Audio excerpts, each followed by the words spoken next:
The views on a Breath of Fresh Air podcast reflects the parties involved, and we encourage you all to use it as a conversational tool that will lead to personal studies of your own. Hallelujah. Hallelujah. Hallelujah. Hallelujah. Welcome to a Breath of Fresh Air podcast. Here with your hosts, Earl Roberts and Nakhaz Gay.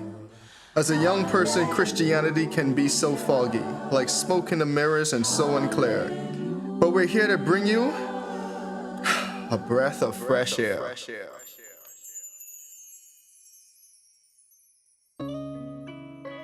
Woe to Ariel, the city where David dwelt.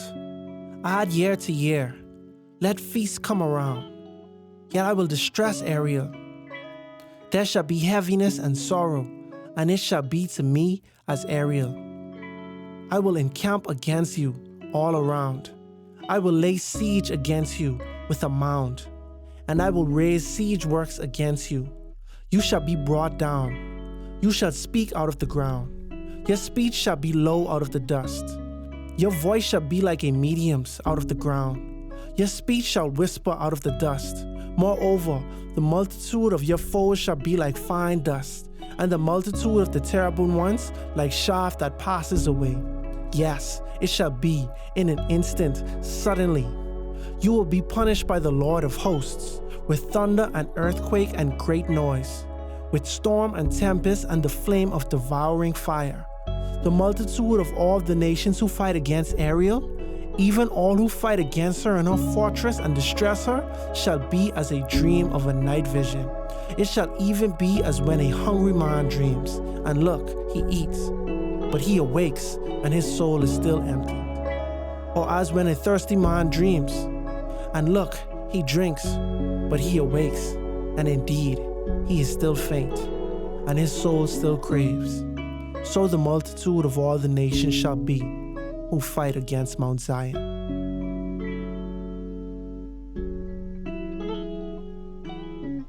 Some trust in chariots, but we will trust in the name of the Lord. In Psalms 20, we hear a royal prayer for victory, a reminder that true deliverance comes not from strength, but from God's hands. Yet, in Isaiah 29, we see what happens when people honor God with their lips, but their hearts are far from Him. This episode is about faith that's real, not ritual, and a God who sees beyond appearances to deliver with power. As always, be blessed and enjoy. All right, welcome back to another episode of a Breath of Fresh Air podcast. Here with your host, Nakhaz Gay. Earl Roberts. Hope everyone had a great week. We are nearing the end of July. So the funny thing is when we record this episode, it's actually July 2nd. So just for context. So don't really know what's happening in the world in this current day, but hopefully the world isn't, in World War III or something. But how you doing, man?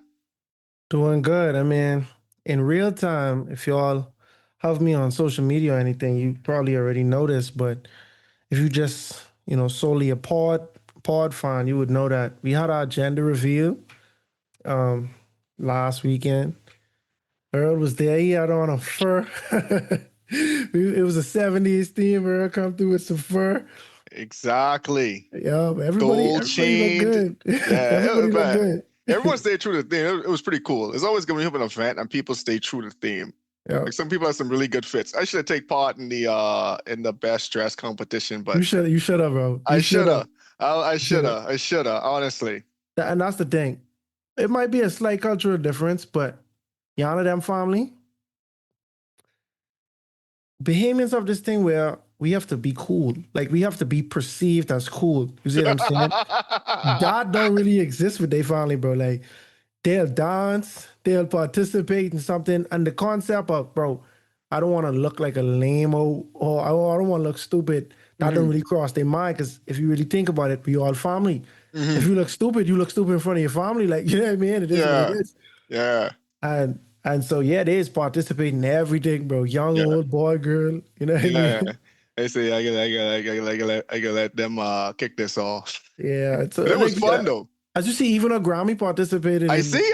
Check Grams out, man. Doing a little catwalk. But that was fun. It was a really fun event. It was a really fun event. I think everyone there had a great time. I know I had fun.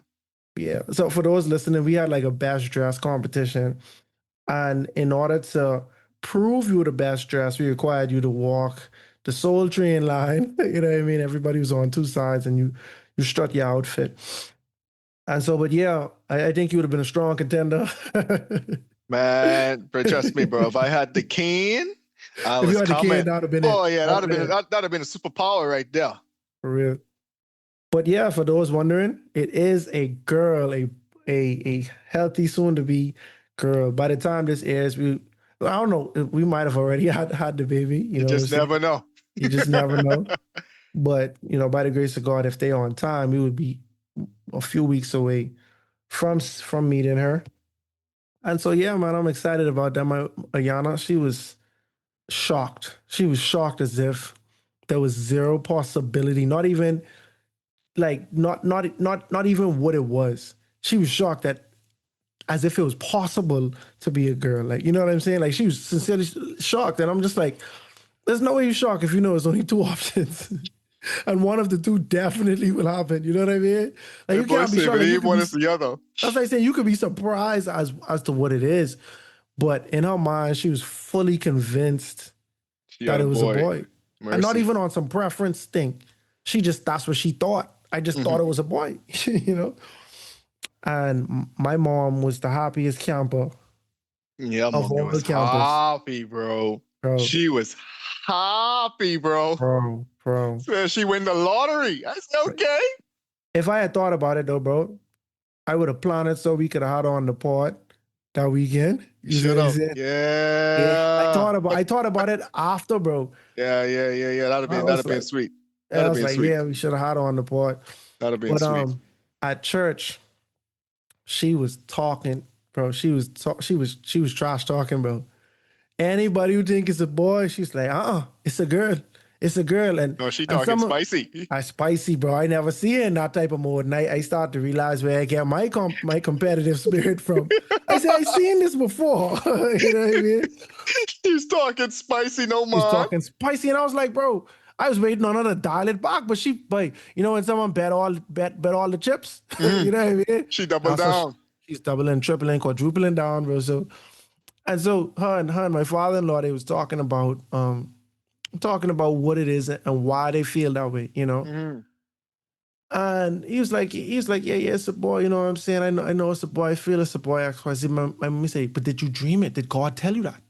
Because I had a vision, you know what I mean? And she couldn't wait to throw that out. She couldn't wait to throw out a big joker and say, no, I ain't guessing this. I was told this, you know. So what Pop said to that, man? He said God didn't tell him that, you know what I'm saying? But that's just what he feel like. He ain't gonna lie on God, you know what I mean? Yeah. And I sit back and I say, boy, Boy, whoever it is, I Pops. just know whoever lose can't pray for the baby. You know what I mean? Like, I was joking, of course, but Oh, yeah. Lord. My mommy, she win that one, bro. Cause boy, they say some people got the gift of prophecy, some people got speaking in tongues, all that. I'm like, mommy, if you'd have get this wrong, I'll give a prophecy down yours. You know what I mean? Down for you. It's the week of being vindicated. Yeah, she was vindicated. She was definitely vindicated. And so yeah, man, it was a ball this weekend.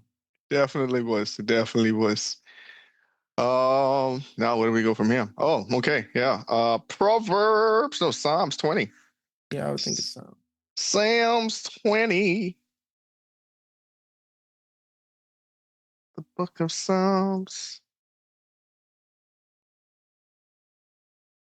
yeah. All right, let's do this. Okay, hold on, let me just switch versions real quick. All right, may the Lord answer you in the day of trouble. May the name of the God of Jacob defend you. May he send you help from the sanctuary and strengthen you out of Zion. May he remember all of your offerings and accept your burnt sacrifice, Selah.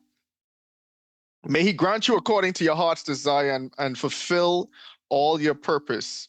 We will rejoice in your salvation, and in the name of our God, we will set up our banners. May the Lord fulfill all your petitions. Now I know that the Lord saves his anointed. he will answer him from his holy heaven with the saving strength of his right hand. Some trust in chariots and some in horses, but we will remember the name of the Lord our God. They Amen. have bowed down and fallen, but we have risen and stand upright. Save, Lord. May the King answer us when we call. Amen. Amen. Amen. Amen. Yeah, so I see this as a nice, this one of them prayers, This one of Yeah. them prayers, like, some texts we use as affirmation, some texts we just use as prayers that we just repeat. You know what I mean? May the Lord watch between me and thee. That's another one we just repeat. It's a biblical text, but we apply it in our lives. And I see, and I just feel like this chapter is actually a good prayer to add in your rotation. When you in trouble, you know what I mean? And let me just sidebar a little bit. There are some texts Mm-hmm. that are, I'm not going to say abused because it's always a good time to quote the Bible or to use the Bible, but there are some texts that are used at a rate that other texts could give you a, Let's keep it straight. There's some text that is used very annoyingly, and half of the time with the context. oh yeah, more than I'd go as far to say 80% of the time we're using that out of context, right? But it's like texts like these that are like affirming, and they provide a little bit of, they brighten you up, and they motivate you. People usually cling to them, but I don't know that I hear this text a lot. You see what I'm saying? Like I don't see, and this is interesting because I can do all things through Christ who give me strength, right? Mm-hmm. That's probably one of the more quoted texts, right? And some could easily argue that that's really not talking about your ability, you know what I'm Mm-hmm. saying? Your abilities, but it's really talking about the state of it's really talking about how God can keep you through everything. You see what I'm saying? The implication is that God has kept you so that you can do. You see what I'm saying? Mm-hmm. But not that, hey, anything that I want to do, God strengthens me, I can do it. The context was kind of like, hey, I happy where I have a lot and where I have a little.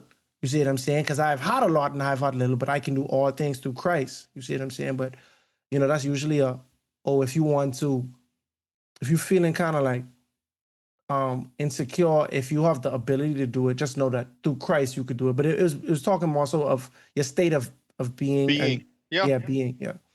Yeah, And because read the text. I go think for it. that's Philippians 4. Read Yep. the text. You see what I'm Philippians 4, saying? verse 13 is I can do all Right. things through Christ who strengthens me. And if you go like to Kazi's one, you go a little bit up in that text, right? He was talking more about being content in his, like, even though I might be hungry, I'm still content because I know God got me. Like, even though I might not be able to speak properly because of my condition, like, I know God got me. And like, I think right after he talks about, like, even though I'm in distress, like, do not be dismayed. Like it's a more of a, like that's the point. It's a more of a his being at the time in the face of like not having Or having, abundance. yeah, like not having abundance or having. You see what I'm saying? It's like Exactly. the way I am is not really contingent on my situation because Mm-hmm. of God.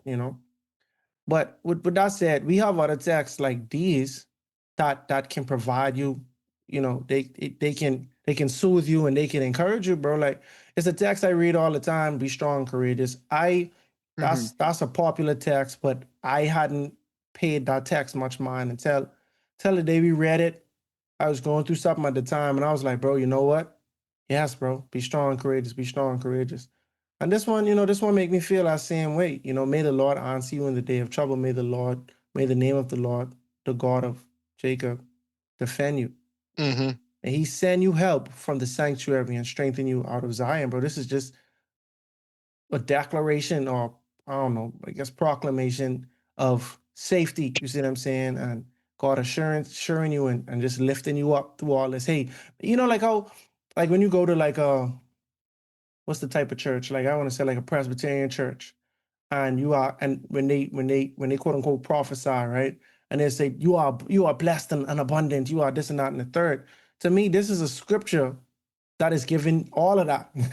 That is Mm-hmm. given all of that. And sometimes I kind of worry about quoting certain scriptures, like because I feel like sometimes God was talking to that specific person. And you could say, oh, this apply to everybody, but I'm just like, I don't know. I don't know that this apply to every single person in that God was talking to that person. You see what I'm saying? Like, but this one of them ones where ain't nobody, I don't see no indication that this was to anybody, but that everyone can benefit from this. And this is true about God and how he treats all of his children, you know? Yeah, I think it's interesting, right? Because I think this is still more dedicated towards like someone who defending God's people, just given the context of the prayer, right? Mm. Like, may he, like verse 4, right? May he grant you according to your heart's design, fulfill your purpose.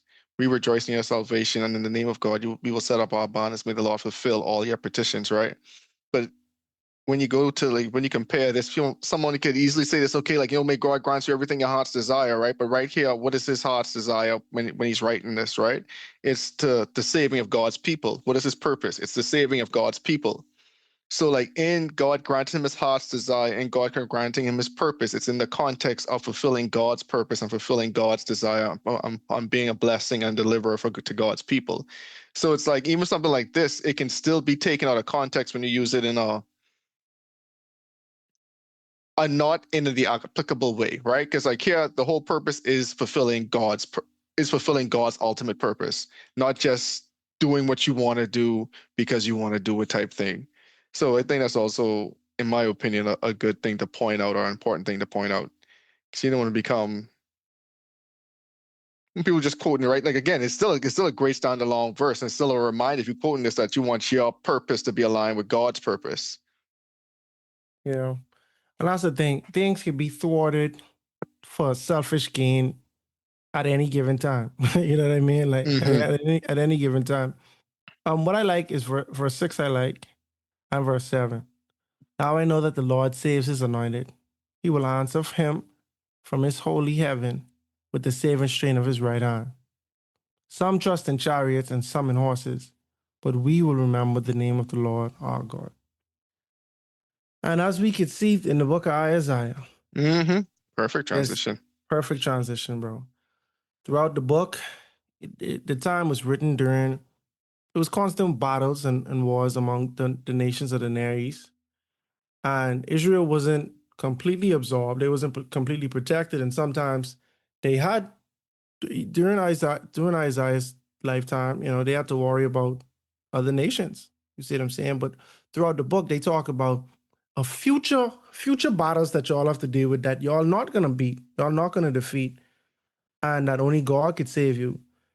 And one thing that's pointed out is that throughout these battles, they keep running to other nations. You know, we have evidence in Isaiah where it's, in real time there's a battle, but you run into the king of Assyria. You know, Mm-hmm. but we have other evidence where it's like, hey, there's a future battle that's gonna be destroying multiple nations. Look at what they do to Ethiopia. Look at what they did to Egypt. But that's who y'all was trying to run to once again. You know, one of the last times we mentioned the day of the Lord in regard to Judah, the text was saying how like they run into Lebanon. You know what I mean? Like they it's a continuous pattern where it's like we trust in the military power of other nations from what we could see. You see what I'm saying? When we have a God who knows the future, who's all powerful, who could be our strength. And this is kind of the opposite of that. David saying, bro, shoot, I trust in I trust in the name of the Lord our God. You know, we ain't trusting in chariots and horses, you know, because we know that even though these could be a tool of our salvation in terms of saving us from death and from battle, we know that these things inherently did not save us. You know, we know that it's because of God, because of his grace and mercy that we can be saved, and you know, he provides for us, etc. And that shouldn't be confused. You know, that should be at the forefront of our mind no matter what. Agreed. Okay. So want to pop over to Isaiah 29? Yes, sir. Let's do this. All right. Woe to Ariel, the city where David dwelt. Odd year to year. Let feast come, yet I will distress Ariel. There shall be heaviness and sorrow, and it shall be to me as Ariel. I will encamp against you all around you. I will lay siege against you with a mound, and I will raise siege works against you. You shall be brought down, you shall speak out of the ground. Your speech shall be low out of the dust. Your voice shall be like a medium's out of the ground, and your speech shall whisper out of the dust. Moreover, the multitude of your foes shall be like fine dust, and the multitude of the terrible ones like chaff that passes away. Yes, it shall be in an instant. Suddenly, you will be punished by the Lord of hosts with thunder and earthquake and great noise, with storm and tempest and the flame of devouring fire. The multitude of all the nations who fight against Ariel, even all against who fight against her and her fortress and distress her, shall be as a dream of a night vision. It shall be, it shall even be as when a hungry man dreams, and look, he eats, and but he awakes, and his soul is still empty. Or when a thirsty man dreams, and looks, he drinks, but he awakes, and indeed he is faint, and his soul still craves. So the multitude of all the nations shall be. So all the multitude of all the nations shall be who fight against Mount Zion. Bro, I was reading this, right? You see, Mhm. they keep saying Ariel, Ariel, the city where David dwelt, right? Mhm. I don't know about this Ariel thing. I never hear about it. Me You know either. what I mean? I had to Google. Yeah, I had to Google. I had to use context clues. I'm like, bro, this you could only be talking about Jerusalem. Jerusalem, yep. That's famously where he dwelt, unless you're talking about before that when he was from Bethlehem. You know what I mean? But either way, you know what I mean? Like you speaking about a certain region, right? Yeah, man. I was like, Ariel. I was like, we talking about My Little Mermaid? Like, who we talking about, bro? Like, Bro, the Ariel means lioness of God, right? mm-hmm.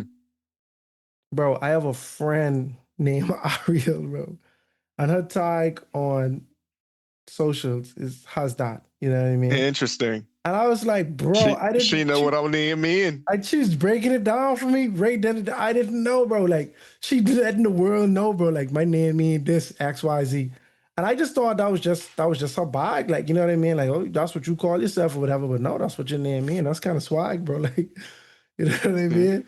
And then you know if I don't know all of the relevance or significance, right? But we know Jesus is the Lion of the tribe of Judah, right?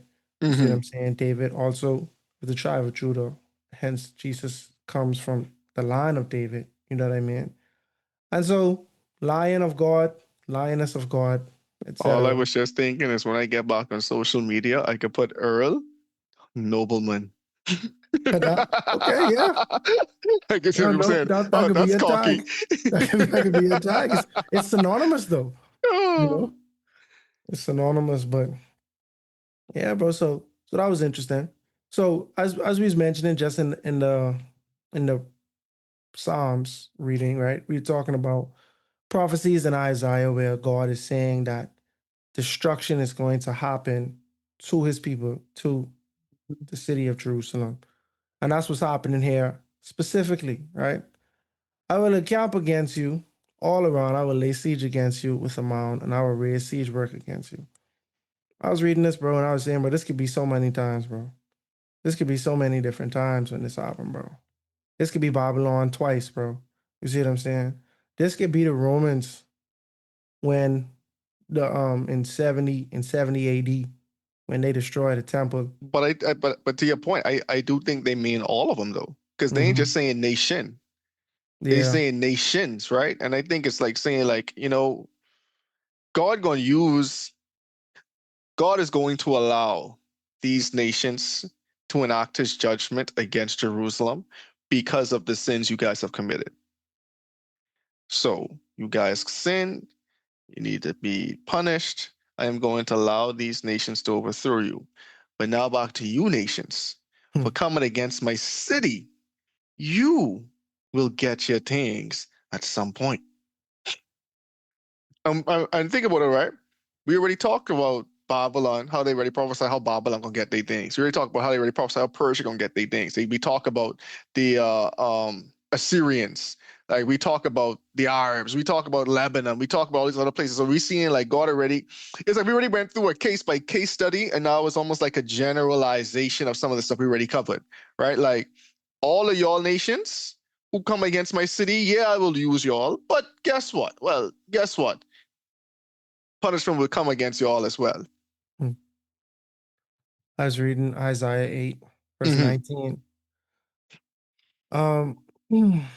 Because I was wondering, this since we're reading the New King James Version, sometimes they have these little footnotes. Mhm. In verse 4, they say, "You shall be brought down, you shall speak out of the ground, your speech shall be low out of the dust, your voice shall be like a medium's out of the ground, and your speech shall whisper out of the dust." And I'm wondering, bro, why are we mentioning the mediums, right?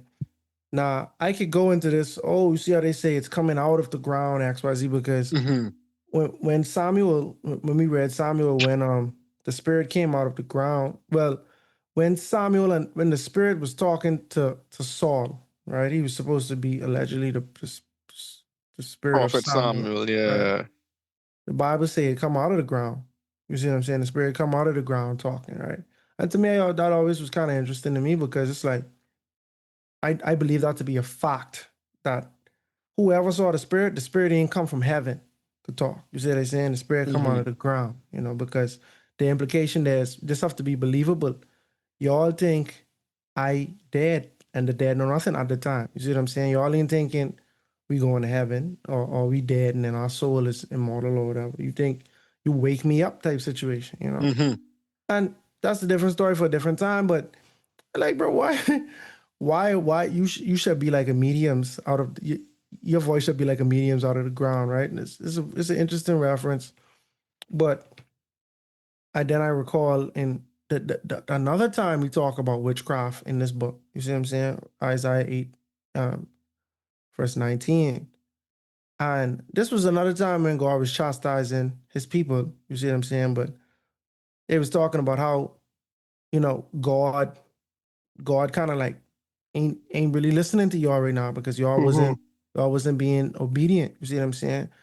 Let's see verse 18. Behold, I and the children whom the Lord have given me are for signs and wonders, and for wonders in Jerusalem from the Lord of hosts, which dwell in Zion. So he's this Isaiah, he's a prophet. He like, bro, I telling you these things, these signs and wonders, bro. And one of the most important things about prophecy is to prove to people that it's actually God Himself Mhm. mentioning this, bro. He's telling you this beforehand so that when it come to pass, you can believe. You see what I'm saying? If you ain't believe by now, when you see this happen, you should believe because we telling you it before it happened. It's something that you can't even predict or something that you can't foresee.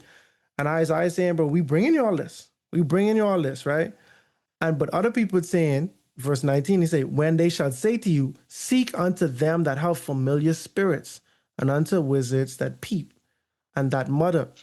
And then Isaiah responds, should not a people seek unto their God Mhm. for the dead, for the living to the dead? Or some other text say, should we consult the living on behalf, should we consult the dead on behalf of the living type situation? So Mhm. to me, this is a subtle reference that spiritists are still being consulted instead of coming to God. You see what I'm saying? Your voice shall be like a medium's out of the ground, and your speech shall whisper out of the dust. I think this is actually irony, saying, bro, these this y'all going to spiritists, right? That are going to give you some type of false reading, right? And they acting like, hey, these spirits coming out of the ground and XYZ. But y'all gonna go in the ground, bro. Like you like the things that y'all saying is going back to the ground, bro. Like these things are gonna be dead. You see what I'm saying? Just like the Mhm. so-called spirits y'all talking to, which these people ain't alive, bro. You see what I'm saying? Like they actually dead. And so that's kind of what I get to that. But it was still an interesting reference because last chapter, I believe it was Isaiah 28. When they were talking about all of the drunkenness, right? Yeah. So much drunkenness is happening. It's like a plague now, right? And I hope I ain't exaggerating it, but that's what I get from the text. You see what I'm saying? That it's so much drunkenness, bro. An epidemic of alcohol It's an epidemic, bro. You even have the pastors, bro. Like you have the people and who the you should be able priests to trust, and some of the prophets all drunk. all just drunk and drinking, right? And because of that, bro, we're not able to listen to God. We're not able to teach.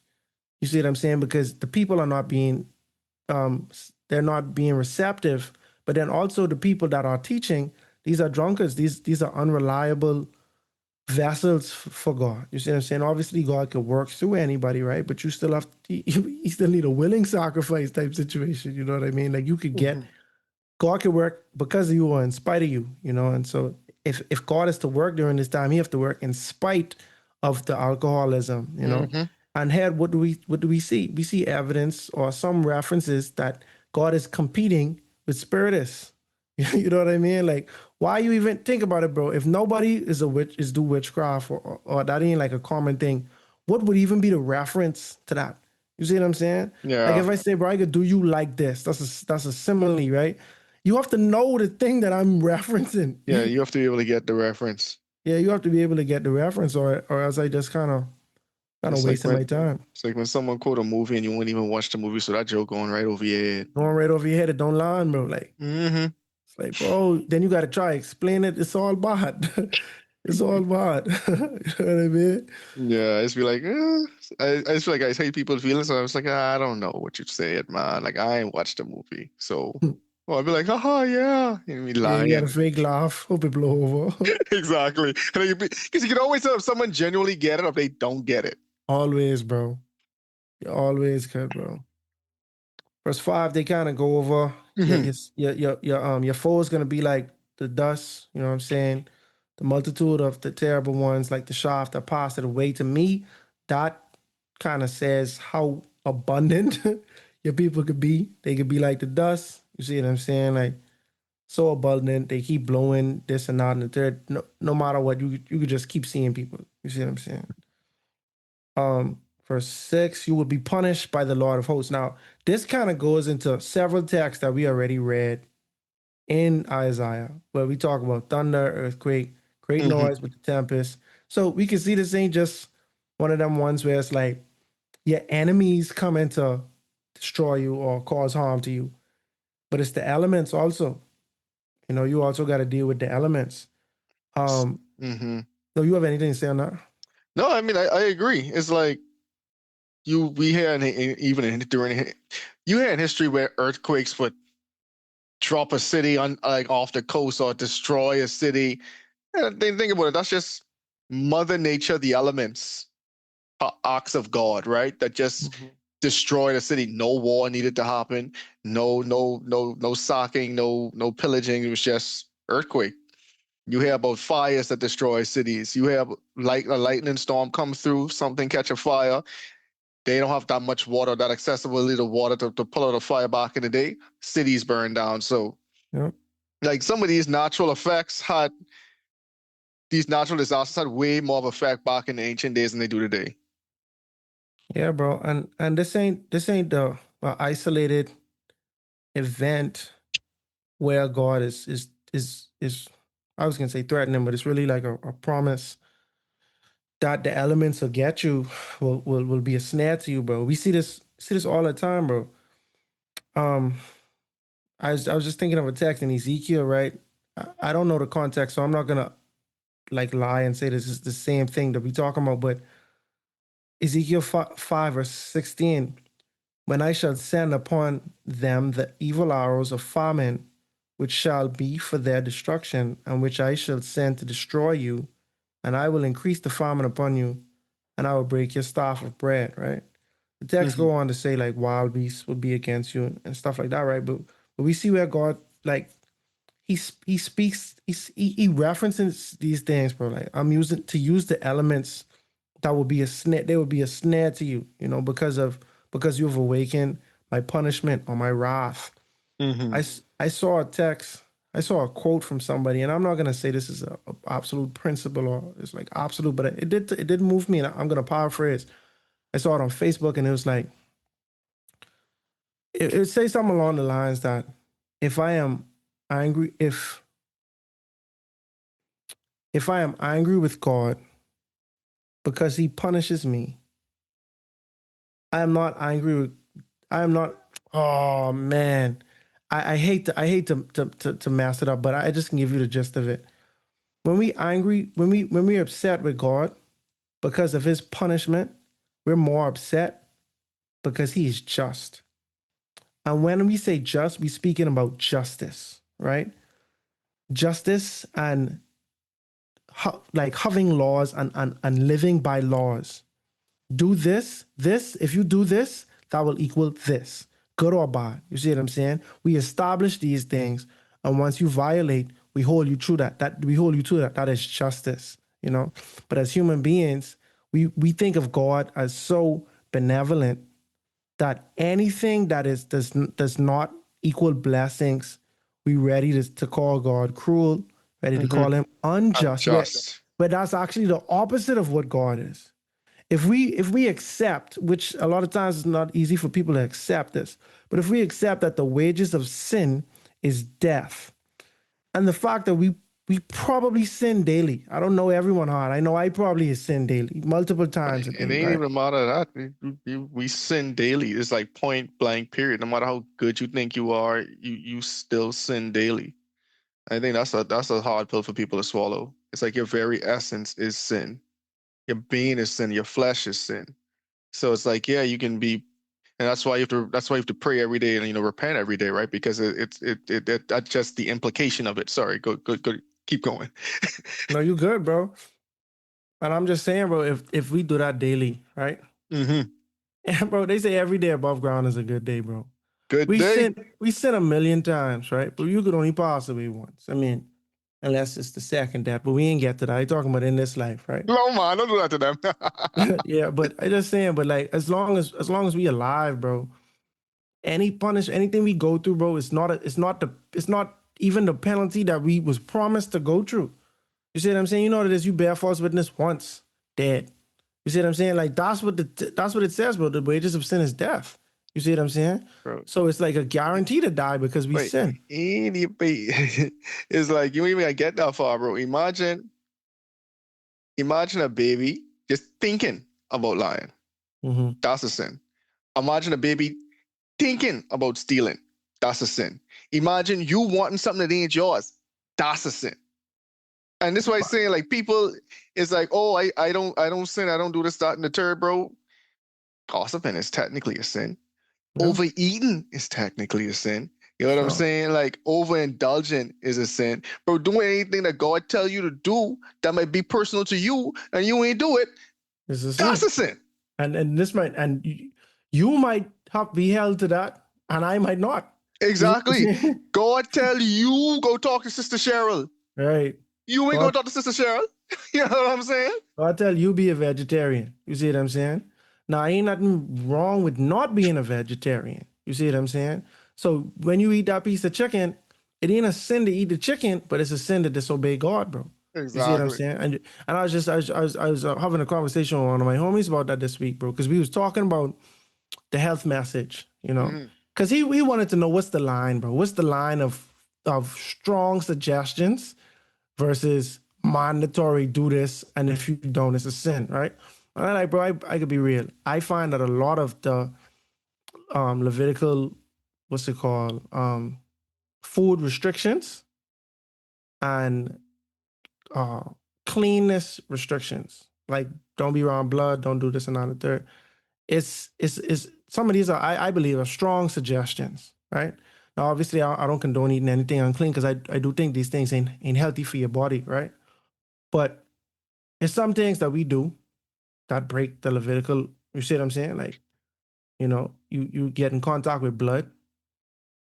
You ain't isolating yourself from people for a whole week, X, Y, Z. You know what I mean? Like, but anyway, some of these things are strong suggestions. And sometimes you gotta ask yourself why you don't want to do this thing. Why you don't want to do it? You don't want to do it because someone tell you to do it. That's why I'm not. Someone say don't do it, and so that's why you want to do it. You see what I'm saying? Or do you really think it's a benefit to you to actually do this thing, bro? Sometimes we harbor rebellion in our heart because it's like, bro, oh well, if you tell me don't eat shrimp, now I want to eat shrimp. You see what I'm saying? If you never had shrimp, bro, the day you decide you want to eat shrimp, but like, what was the reason behind that, bro? Like, you see what I'm saying? Is it because you realize that you come to idea that, hey, this thing ain't gonna send me to hell just by having a bad diet? Or is it that, oh, I want to do this? You see what I'm saying? Or I don't want to have to listen to what people say.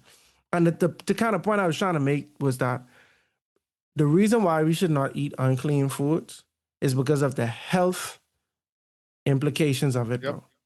You eat scavengers, bro.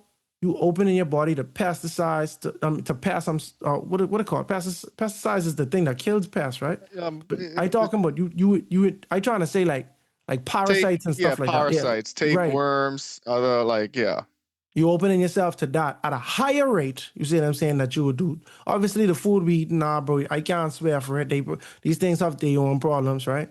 But I was trying to explain to someone, bro. It's like eating these things. These could bring about diseases, and you could live a lower quality of life. These things you have to worry about even more, right?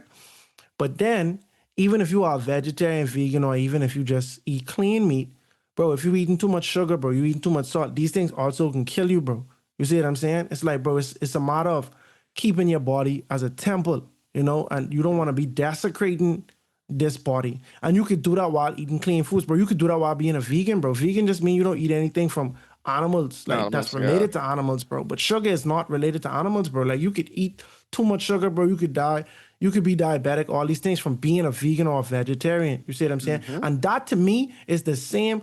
And I hope I ain't speaking out of turn, but to me, that's the same thing that God was trying to prevent by telling us to not eat certain foods. So you missing out on this thing, but you still ain't being a good steward in that way. Well, let's call a spade too, bro. Like half the vegetarian meat is just processed foods. Eating that every day ain't good for you. Yeah, I actually had to stay away from like breakfast meat because we eat like what's it called? Veggie meat. Yeah. Morning Star every day, like every day, every single day. And bro, I ain't gonna lie, I ain't saying this was because of it, but I do think I'm more prone to have higher blood pressure, bro. So Yeah, as we them things packed with salt, bro. they pack with sodium, bro. Yeah, and that's the next thing, right? So it's like in the guise of eating healthier, I don't know how we get in the health message, right? But in the guise of eating healthier, right? Like you subject yourself like, oh, I ain't eating meat, but technically you still might not even be eating something that you need to eat. You know what I'm saying? Right. So it's like understanding the purpose of what was said in the Bible. Now, and again, and people go so hard against pig. I don't eat pork. I don't eat pig, right? But in the same vein, I eat mushrooms, right? Right there, 2 verse down. I shouldn't be eating mushrooms and funguses and things. You know what I'm saying? Because what the God was getting at in the Bible is like these unclean things can do damage to your body, especially with the unclean meats. These were not things of God. All of the other blood sacrifice, the blood and stuff like that, like these was like purity rituals. You touch these things, you're not going to be clean in my presence. To enter the presence of God, you have to be holy. I want you guys to be holy when you come into my presence. I am going to dwell amongst you guys as my people. Therefore, I am asking you to not do such things because I am dwelling. You are in my presence, and I'm dwelling in your presence, right? So I need my people to be holy so I can dwell amongst them. Right. So now, and that's where you get these things. So now to your point, right? Like when some people start asking some of these rules, like where's the line? Like to your point, like why are you trying? What's your purpose of understanding this? To know close the line you can go, or to actually have a change of heart. Because there's two different ways to understand any law, right? Are you trying to be, how far could I push it, or am I gonna be like transformed by it? Like it's almost like you're trying to like look for the loopholes in the situation. Yeah, and to me, Go for that's never where you want to be, bro. You never want to be like, hey, I looking for this loophole because it truly shows that hey, you don't really see the benefit of it. Like you said, saying like you ain't really bought into it, you know. Yeah. I remember, hate to mention a pastor. I could just say a pastor, right? A popular pastor, not an Adventist, but mega church guy. Put together I can name a few. Yeah, I could just say Michael I Thorpe. I would get sued. Yeah, Michael Thorpe, bro. But he was putting together, I think it was a Easter production. And he said, bro, I could be real with y'all. I want to get as close to sin without sinning as possible, bro.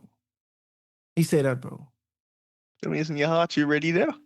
As I just like, bro, how do you as a shepherd, bro? How do you say that, bro? I want to get as close to sin without sinning as Wait, think possible. about this, right? That's like saying she's saying, bro, I want guide my flock so close to the wolf, but I ain't gonna let the wolf eat y'all. Yeah. But there's 100 of y'all. How I can guarantee the wolf ain't eat y'all? My best as a shepherd is to keep y'all as far away from the wolf as possible. Yeah. I leading you to them. And think about it, bro. Like if we say, if I say, but I want to get as close to lying without lying as possible, right? If I say, but I want to get as close to murder without murder as possible, bro. Like it's like Mhm. some of these things it really just don't sound right. You know what I mean? But you got the safety net by saying, oh, I said without sinning, so I didn't sin. You catch what I'm saying? But I like, bro. Sounds like you would get charged with a conspiracy. Yeah, it's a conspiracy. It's a conspiracy for sure. The conspiracy to sin charge. Right. And to me that's just interesting. But yeah, I was just talking to someone about, bro. Sometimes, bro, it ain't really the explicit, bro. It's like sometimes it's the implicit, it's the motive, it's the willingness to just accept what God say. You could always question it, bro, but sometimes you gotta understand that, bro. I could question something, but I know I ain't the smartest person in the world, bro. I know for a fact wait, it's probably millions of people smarter than me, bro. You see what I'm saying? So I can't be the authority on what is right and wrong when it comes to God. You And see what what you I'm say is a saying? bar just now too, bro. Like, I mean, just even think about. I was going to use Abraham, but that's a like too clever an example for this case. Like him sacrificing Isaac, like sometimes you just gotta trust God, not even knowing where they're gonna go. But like I'm thinking about Moses, right? But you leading these people, right? But you just follow in a pillar of cloud by day and a pillar of fire by night. You ain't know where you going. Like sometimes it's like, well, you could question where we going, but you just sometimes in life, bro, you just gotta let go and let God. And I know that's cliche to say, and I know that's harder to do than easy to say than to do. But really and truly, sometimes it's just all it takes. Yeah, I can stay here, question, put up a fight, or I could actually submit to God's will and just trust that even though I cannot see where He's taking me, I know wherever I end up, I'm going to be in a better place. And that is what faith is. Mm-hmm. You know what I'm saying? So at the end of the day, sometimes you just got to have that faith and actually exercise it. Is it scary? Yes. We want to have control and we want to like do these things, but I know it's kind of slightly different from what we was talking about. But I'm like, at the end of the day, sometimes you just got to have the faith. Yeah. And that's the truth, bro. That's the truth. Sometimes you just that's something I had to learn, bro. When I first get married, not that marriage had anything to do with it, but I was really trying to lock in on my spirituality. And it was like, bro, you gotta be okay, which isn't easy, but you gotta be okay with not having closure or a resolve on certain things. But just saying, bro, I trust in God. You know what I mean? I Mm-hmm. think it's actually better and more safe to say, bro, until I know what the real truth is, I can just follow what the Bible was taught until I know. But sometimes our generation we used to do the opposite, bro. On the quest for truth, I abandoning a lot of Everything these I things. know that is true. Yeah. But I ain't too sure if this true. Anyway, I just could stop until I find what is true. You know what I mean? And I can be honest with you, bro. I know too much people who line somewhere with that, bro. Some people they bounce to a different religion and XYZ. Mm-hmm. But a lot of people I know who was really like, probably leaving Adventism and XYZ. End up in no man's land. Exactly that. And I actually would like for y'all to update me on where y'all at because, bro, no cap. But y'all ain't have to tell me when y'all was leaving, bro. You see what I saying? Like some people make a grand exit, bro. You see what Mm-hmm. I saying? They make a grand exit, bro. But I like, bro, okay, if you showing me, but you want the quest for knowledge, bro, don't leave me in the dark, bro. Let me know how it's going, bro. You see what I said? Because it was necessary at the time to let everyone know I leaving this thing, this wrong, bro. What is right? You see what I saying? What is right, bro? And even if you say, boy, it's hard to find what right, bro, that'll be beneficial, bro. Because if you truly care about other people while you was telling everyone why you leaving, bro, but help us understand, bro. Help Help us us learn from help us your understand your journey. journey. Yeah, Yeah. exactly. Exactly. And if you find something better, why is it better? Right. Why is it better? And don't gatekeep it, bro. Like, you know what I mean? Like, let us know. And I find that, bro, it's be people who leave and they get hard into spiritualism, they loud with it. You see what I'm Mm. saying? Because they like, boy, I find what this it, this it, this it. You see what I'm saying? But like a lot of people who like, leave Adventism and they still Christian. Sometimes, but I just feel like in my experience, my friends, I don't know they heart, but I believe that it's just a matter of not wanting to be disciplined. You see what I'm saying? And part of that, a part of that, maybe even majority of that, have to do with how Adventists lay it out. Or you have to do this, you have to do that, bro, because it could give off the bro that we working for this, we working for this. You see what I'm saying? Like, but we could see. I was just reading Romans, bro, but they was talking about how they wasn't working, like they didn't find, like the Israelites, they didn't find the grace in the law, or what was the word, like faith. They didn't find the faith and the grace in the law. They just was doing it as a checklist type situation. You see what I'm saying? They just was doing it just for doing sake, you know. But they wasn't thinking about it, like, you know. And I think we can get to that a similar sentiment down there as we continue. Okay. Once I continue. Yep. Verse 9. Wow, we're in verse 9. Pause and wonder, blind yourselves and be blind. They are drunk, but not with wine. They stagger, but not with intoxicating drink. For the Lord has poured out on you the spirit of deep sleep, and has closed your eyes, namely the prophets, and he has covered your hands, namely the seers. And he's covered your heads, namely the seers. The whole vision has become to you like the words of a book that is sealed, which men deliver to one who is literate, saying, read this, please. And he says, I cannot read it, for it is sealed. Then the book is delivered to one who is illiterate, saying, read this, please. And he says, I am not literate.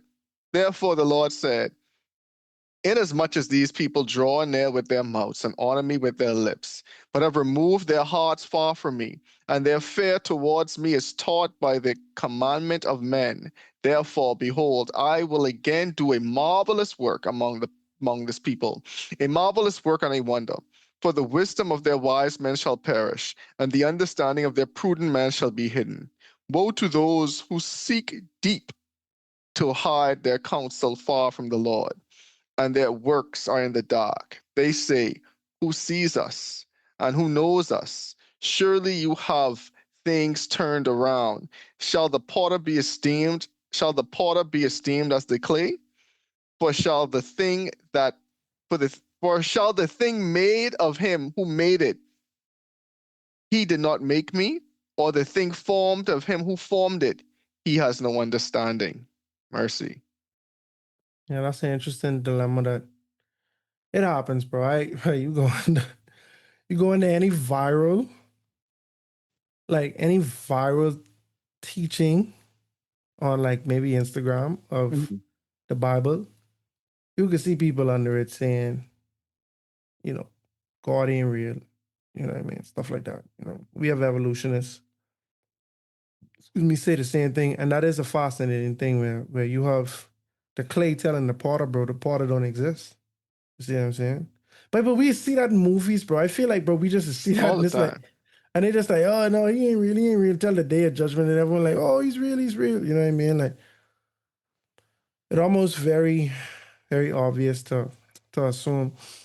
But one thing that's a point of reference I want to make is that earlier I was talking about how, like, you know, the Israelites, they follow the commandments just as a checkbox, you know what I mean? Not really knowing it or really feeling it. You see what I'm saying? But in verse 12 and 13, no, verse 13, I think I can start from a little earlier.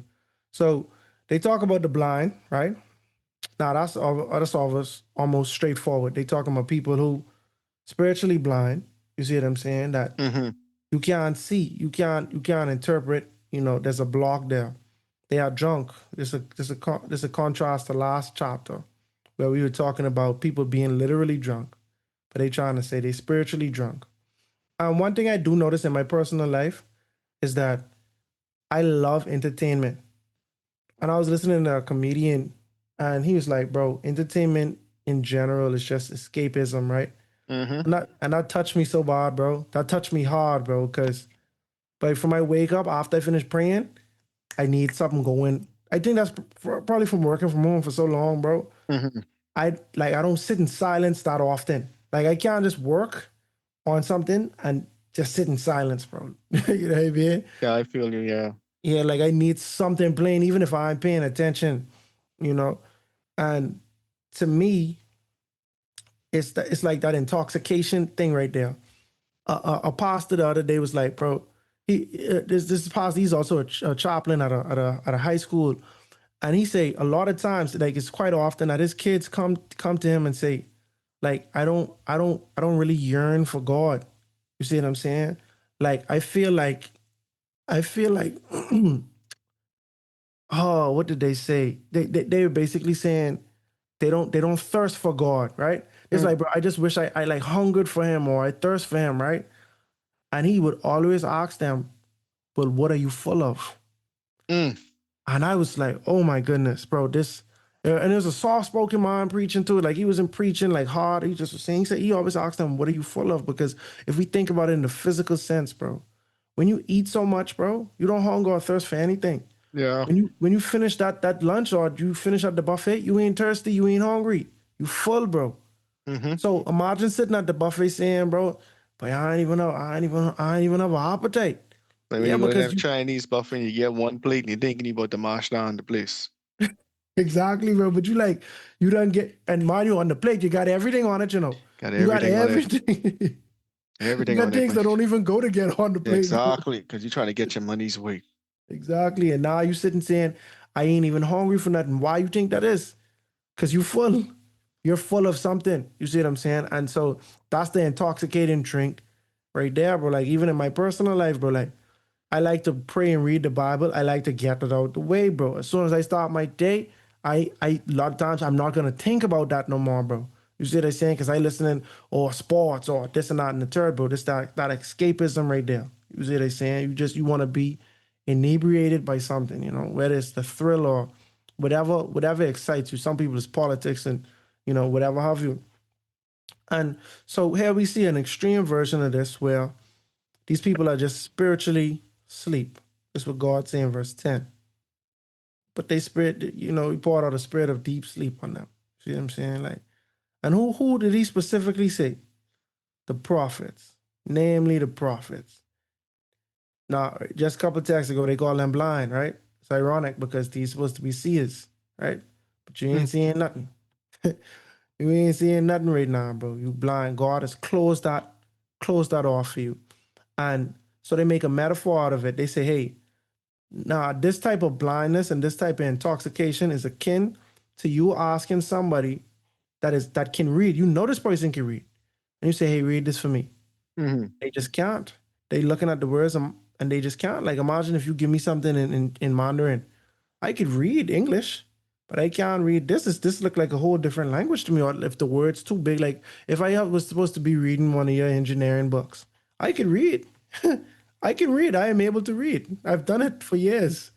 You know what I mean? You put There you that in make front too of much me. sense. Just like what? Like certain manuals just give me a hard time when I read. They're Like like, oh real Lord, dog. talk. Real talk. I get you, bro. I've been the same way if I pick up one of your accounting books, right? I'll be like, makes sense, but does it really make sense? Like I understand the concept here, but this ain't really comprehended to me. You know what I'm Exactly. saying? But before you get on with your take, right? I take it when I read this the first time, I took it more of a macro thing, right? I Mm-hmm. was like, just keeping with them, still talking against like Jerusalem as a whole. I read this as like, yo, now you guys, you need to pause and wonder, right? And be blind, be blind you by yourselves. You guys are drunk, but wait, what you drunk of with, right? Your whole pride and your whole whatever else you guys got going on, right? And then because of your drunkenness, right? God poured out this deep sleep, this deep spiritual sleep on you guys, because you guys didn't even realize when I stopped sending you all prophets. I used to read this in the future tense because we say like when the prophets stopped talking, there was a time when no more prophets, right? Between the Mm-hmm. book of Malachi and Jesus coming, there was no more prophets, quote unquote, right? Mm-hmm. I read this like, bro, y'all get so high on y'all pride and doing y'all own thing. I essentially, give y'all over to y'all desires. I hardened y'all heart, so to speak. I gave y'all what y'all wanted. This is what y'all wanted. Y'all want to live like the other people. Guess what? They don't get prophets. They don't get to experience the word from me. This is what you guys are going to get. I am. you guys are going to be so caught up in doing what you want to do, you ain't going to realize when the prophets stop. You ain't going to realize when you have no more seers. All you're going to be left with is these mediums and stuff you guys got, but you only have no man of God coming to you with the word of God. Amen. And that's why they say you can have this vision, but it's going to be sealed because no one going to be able to understand it. So imagine, think about it. So imagine like Pharaoh or King Nebuchadnezzar getting a vision, but now there is literally no one who can understand this vision. What does this mean? No one knows, because no one have that awakeness from God, that word from God, that interpretation that God could give them. No one is getting that. Now everyone just here stuck, twiddling their thumbs. Boy, what you mean? Tell us the dream. You have the dream. You tell us the dream and let us give you an interpretation. No, tell us the dream. No, tell me the dream. They be like, by Pharaoh, we can't do that. By Nebuchadnezzar, we can't do that. You know what I'm saying? So now you stuck in this point where because of y'all drunkenness, because of y'all pride, y'all was supposed to be the light, but now even the light getting taken away from y'all. Yeah, 100%. And so you have people, and so they like, whether you literate or illiterate, you can't read it. You see what I'm saying? Because it is sealed. And that's actually a bigger metaphor, because even in Revelation, the seals, they had these scrolls, and they were sealed, and it come a time when only one person could open the seal, and they open the seal and get to reading it, and that's a different story for a different time. But here we could see just a little bit of the foundation even for that prophecy. And even in Daniel, right? Granted, Daniel come off with the show, but even in Daniel, and the angel telling one of them prophecies, bro, just seal this for the tell end time, because you tell Daniel, don't hurt your head over it, bro. Don't make no sense. You even trying to figure this one out. Yeah, don't hurt your head over it, bro. Don't even worry, bro. Like, no. He tell that to the person he give exactly the prophecy to, and all the other interpretations. Hey, see what I'm telling you. Yeah. So right. So he wasn't one of these prophets who was drunk or blind. He was open, but he was like, bro, this ain't for you. This for a future time. Mm-hmm. So now verse 13 is what I wanted to get to, right? Yeah. And because of all of this, the Lord has said, inasmuch as these people draw near with their mouths and they honor me with their lips, but have removed their hearts far from me, and their fear toward me is taught by the commandment of men. And so you see a gent gone. Keep going. I'm just thinking about like, but just think what they're saying, man. Like, yo, inasmuch as people draw near to me with their mouths and on me with their lips, but they've removed their hearts far from me. Yeah. It's like, bro, how much people speak the word of God eloquently. You think they following after God, right? But their actions saying, bro, we're gonna take you as close to sinning as we can, but we ain't gonna cross that boundary. You know, big hurricane coming, and we gonna keep the doors of the church locked because I don't want my place get ruined and not used as a shelter. Like, your heart ain't enemy, but you're saying all the right things. You're teaching people, but people ain't learning my character, but they're just learning the words that you saying out your mouth, but they ain't learning the actual essence of God, the actual character of God. They ain't experiencing that warmth and that love. I'm like, that's just... It's like cooking, right? You could sit me down and you say, bro, do this, dot, and dot, right? And I follow that recipe to a T, and I make it. It tastes good. It tastes just like how you teach me, right? I can't turn around and say I could cook. You ain't teach me how to cook. Like, you teach me a recipe, but you ain't really teach me foundations of how to cook, bro. We do this because of this. If you do too much of this, that can equal that. You see what I'm saying? You give me step by step how to fill the recipe, right? And that's essentially what they were saying about people and their righteousness. They were being taught by the commandments of men, right? But so what did it say? But they have removed their hearts far from me, and their fear toward me is taught by the commandment of men. So men teaching you, hey, do this, dot, and the third, the fruits of it, you can see, oh, this a guy who fear God, but in his heart, he don't fear God. He don't fear God. But what he doing has been taught to him, bro. If you just go in, if you just like if this was in the physical sense, you could tell me, bro, go in the palace, touch the scepter, bend your head, say X, Y, Z, and then push out, right? And the Yeah. king looking at it like, yeah, this is just one of my humble servants. I might hate him. I might be a double agent, but you teach me everything what to do. So at least I pass in the test, right? But we serve a God who can read our hearts, you know. And he's saying that these people, their hearts, bro, they doing everything, bro. They following the steps, right? They speaking the talk, but in their hearts, they turn their hearts far from me. They didn't turn their hearts away from me. They turn their hearts far from me. And I don't know if I was just probably the best time for me to learn this, but if I had learned this a couple of years back, it wouldn't have been as shocking to me when you have pastors who, but like you could see them preaching a gospel that's like, bro, this is not the gospel, bro. This is harmful to people, bro. This like you ain't trying to save people. You're just trying to make people feel good. You know, when you listen to them talk, you might watch them on a podcast. They seem like good guys, bro. They seem like a good guy, and it's like, bro, how are you a theologian for so long, you know, but you reject this, or you teach me that, hey, but you could do whatever you want, bro, and you still straight. You know what I mean? And they're like, bro, there's so much that if they were still straight, why the why the Israelites? Why what was wrong with them? You see what I said? What was wrong with them, bro? Hey, You that's know? a bad example right there too, boy. Yeah, like, bro. So why was God even mad at them in the first place? If Why you did know they what I keep on mean? getting punished? Why they keep on getting punished, bro? Like, you know what I mean? Why God even taking the time to mention that my prophet's drinking? If you could do whatever you want. You see what I'm saying? And because I'm a prophet, you know I believe in God.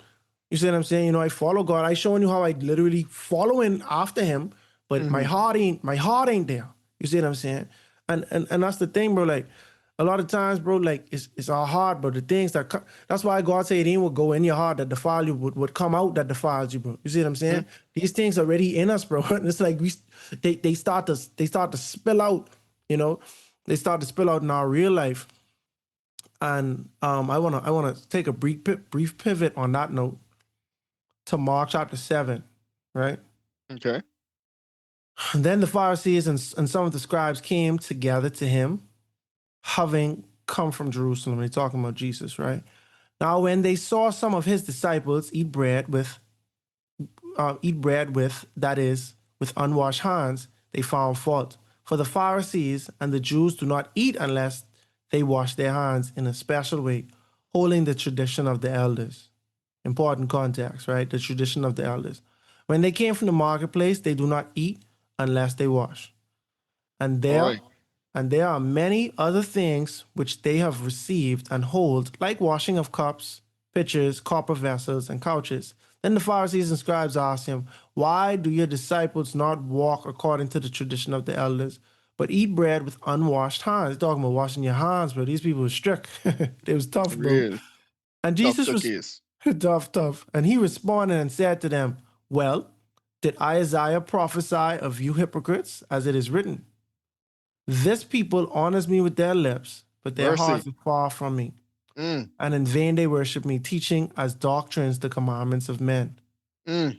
For laying aside the commandment of God, you hold the tradition of men, the washing of pitchers and cups, and many other such things you do. And said to them, all too well you reject the commandment of God, that you may keep your tradition. For Moses said, honor your father and your mother. He who curses father or mother, let him be put to death. But you say, if a man says to his father or mother, whatever profit you might have received from me is korban, that is, a gift of God or to God, then you no longer let him do anything for his father or his mother, making the word of God of no effect through your tradition, which you have handed down, and many such things you do. It's a W for Old Testament because Jesus Christ himself only quoted the Old Testament, obviously, because there wasn't a New Testament at the time, you know. But he made it relevant, bro. He showed where, in that specific case, it wasn't even like, they wasn't keeping no commandments for real, bro. They just was keeping pure tradition. Traditions. You Just see what I'm just saying? straight up traditions, right? And that's the interesting thing about today too.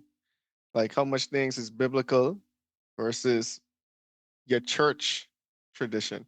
And Mm-hmm. that go for even Adventist, bro. That Adventists. go You for know what I'm all. saying? Yeah. And the Catholics is a big one that come to mind. You know, Methodists, your whole thing come from a certain methodology, set of Mm-hmm. traditions to follow. Like it's interesting, bro. Like just across Christianity in general, like how much of what your denomination practices is actually Bible versus of God. And that Mm-hmm. was a whole big thing with the Pharisees, right? The Pharisees, Sadducees, is like y'all I'll put an extra level of burden on the Torah, this extra level of Jewish traditions that came about. And Jesus was like, I'm not following these. Right. Like, you're not going to hold me against these because these are not sins. Mm-hmm. These are what you guys want people to do to be extra burden. And sometimes y'all profiting off of it. Yeah. And Go for sometimes it. they conflict with the law. Exactly. See what I'm saying? Like he just showed where people was stealing from their parents because there's like, oh, this is a gift from God type situation, you know? But Mm-hmm. it's like, so now the tradition takes the first preference over the commandment, like, and not the other way around. Like, it Mm-hmm. should be where your commandment and your tradition conflict, you defer to the commandment, but they was deferring to their Tradition. tradition, you know? Yeah. Tradition is a serious thing. Tradition is Serious a thing. serious thing, bro. Even cultural traditions too. Oh yeah, that's the main thing I was thinking about for real. Yeah, buddy. All Very right. serious thing, bro. All right. All right. All right. So let's keep going. You got anything else to say on that section before I move on? Only that, they kind of speak on how for the wisdom of their wise men shall perish, and the understanding of the prudent mind shall be hidden. You see what I'm saying? Kind of go into the wisdom of man.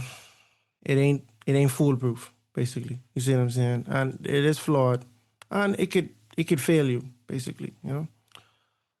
As when it comes in conflict with the wisdom of God.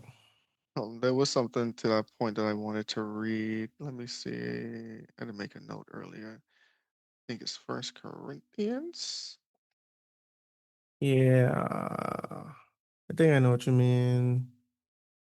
First Corinthians, I'm gonna start from First verse. Corinthians 1:21, Yeah, right? yeah. Yeah. I'm gonna just start from verse 20. It's gonna be NIV. Now, where's the wise person? Where's the teacher of the law? Where's the philosopher of his age? Has God not made foolish the wisdom of the world? For since the wisdom of God, for since in the wisdom of God, the world through its wisdom did not know him, God was pleased through the foolishness of what was preached to those who believe. Mercy. Jews demand signs and Greeks look for wisdom, but we preach Christ crucified, a stumbling block to Jew and foolishness to Gentiles. But to those whom God has called, both Jews and Greeks, Christ, the power of God and wisdom of God. For the foolishness of God is wiser than human wisdom, and the weakness Mm, of God is stronger than human strength. And so, so just reading this right and think about what Isaiah called this right here. The for the wisdom of their wise shall perish, and the understanding of their prudent man shall be hidden. Isaiah called it a marvelous work on a wonder, a mm-hmm. marvelous work and wonder. And we see here in Corinthians, Paul was saying, bro, the foolishness of God is wiser than y'all, than the wisest one of y'all. The weakness of God is stronger than the weakness of y'all. You know what I'm saying? Like God, in the mass confusion that y'all doing, God could still use this to reach the people who want to believe. And Yeah, bro. that's Yeah, bro. And that's something that sometimes, sometimes people just have that faith and they trust it. But mhm, sometimes people have faith in their own genius and their own and science and the findings of others. But that's the potter and the clay. That's the potter and the clay situation right there again. The potter think he's smart. I mean, the clay think he's smarter than the potter, but it's impossible because he was created by by them. exactly. So I'm gonna keep on going to verse 17. Is it not yet a very little while till Lebanon shall be turned into a fruitful field, and the fruitful field be esteemed as a forest? In the day the deaf shall hear the words of the book, and the eyes of the blind shall see out of obscurity and out of darkness. The humble shall also increase their joy in the Lord, and the poor among men shall rejoice in the Holy One of Israel. For the terrible one is brought to nothing, and the scornful one is consumed, and all who watch for the iniquity are cut off, who make a man an offender by the word, and lay a snare for him who reproves in the gate. and turn aside the just by empty words. Therefore, thus saith the Lord, who redeemed Abraham concerning the house of Jacob. Jacob shall not now be ashamed, nor shall his face grow pale, but when he sees his children, the work of my hands in his midst, they will hallow my name and hallow the Holy One of Jacob, and the fear of the God of Jacob. These also who erred in the spirit will come to an understanding, and those who complained will learn doctrine. Amen. And so yeah, the way I understand the end of this is it was like more forward thinking. Like after all of this, kind of like natural disaster and just punishment for Jerusalem, aka Ariel, because of their drunkenness, or all right. So in the book of Numbers, we were noticing patterns where it's like the Israelites complained that they was gonna die in Israel in the wilderness, and they complained, they pinned that on God so many times, and eventually God was like, yes, that is going to be a punishment, because I basically given you all what y'all want, right?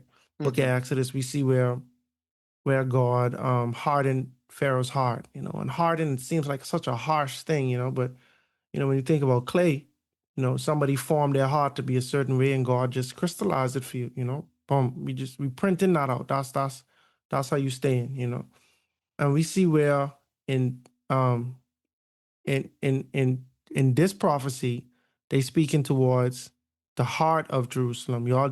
Y'all literally drunk. You see what I'm saying? And y'all spiritually turn your hearts away from me. You see what I'm saying? And so because of that, I am going to give you blindness, bro. I'm gonna make you blind. I'm gonna make you intoxicated. I'm gonna separate you from me. I'm gonna make it impossible for you to have a connection with me, because you had the ability to do so and you moved as far from me as possible, But God is talking about his justice and the consequences of separating yourself from God.